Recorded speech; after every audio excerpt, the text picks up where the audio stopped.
In this lesson, we'll learn a karakia tākaro, or a prayer for competition.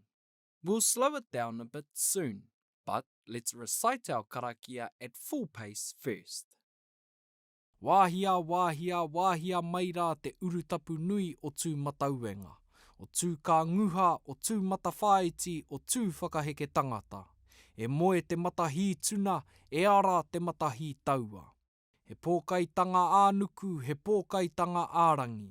E rongo whakairihia ki runga kia wātea te tinana, te hinengaro, te wairua i te ara takatū. Whano, whano, haramai te toki, huaki pauri, haumie, huie, tāiki e.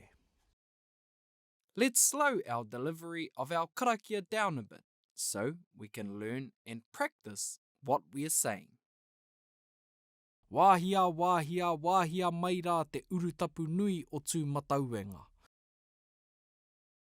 O tū kā nguha, o tū matawhāiti, o tū whakaheke tangata. E moe te matahi tuna, e ara te matahi taua. He pōkaitanga ānuku, he pōkaitanga ārangi.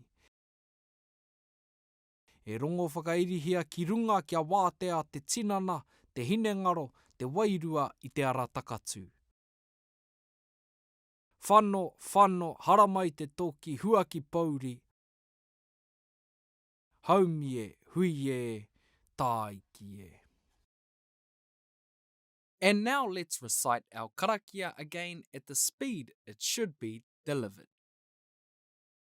Wāhia, wāhia, wāhia mai rā te urutapu nui o tū matauenga, o tū kā nguha, o tū matawhāiti, o tū whakaheke tangata.